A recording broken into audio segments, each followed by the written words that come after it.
Wang Lutai is no ordinary kung fu master. The 65-year-old practices a unique and excruciating-looking type of martial arts known as iron crotch kung fu. Its most famous technique involves swinging a steel plate-capped 2-meter-long log through the air to smash into a man's crotch. When you practice iron crotch kung fu, as long as you push yourself, you'll feel great afterwards. Wang is the head of the Zhuntun Martial Arts Academy and has been practicing the technique for about half a century.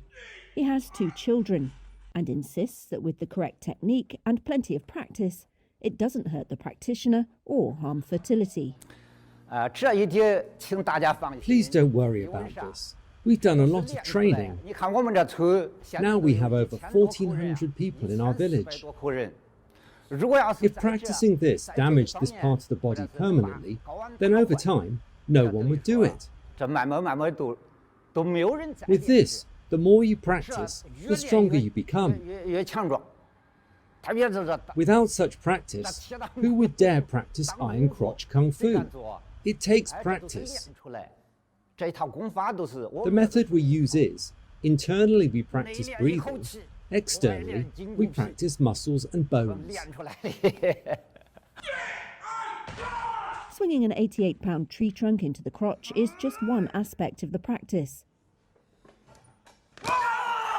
It's part of a kung fu branch called Tongbei Chan, which is mastered by taking hits to the body's weakest points while using qigong breathing techniques to inure oneself to pain.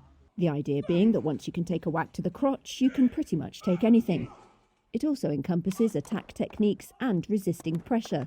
This is fellow master Tang Xiaocheng. For example, our eyes, nose, throat, back of the head, chest, crotch, everywhere of our body needs to be hit and patted. This is very helpful for improving one's physical condition. Iron crotch is only one element of what we practice. We also have iron throat, iron head, iron chest, and iron back as well.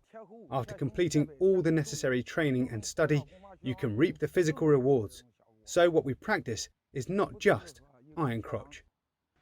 Tongbei Chan Kung Fu has been practiced for 300 years in the village of Zhuntun. The style was historically kept a fiercely guarded secret. But some are worried that fewer and fewer people are taking it up, and it might not survive.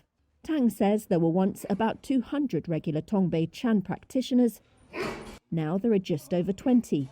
For iron crotch itself, numbers have dropped from 80 to just 5 people who can still do it. Wang and his fellow masters have started actively promoting their style, adopting the swinging log for demonstrations, where previously villagers relied on kicks, punches, bricks and sticks. I'm 65 years old, and my dream is that this form of Kung Fu will not be lost in our generation. So I will voluntarily and sincerely try to pass it down. If there are more students, carry it forward and spread it to the whole country and to the world. If they can carry this form of Kung Fu forward, then my dream will come true. They've now gained several new students of iron crotch Kung Fu across the country, learning using videos and social media.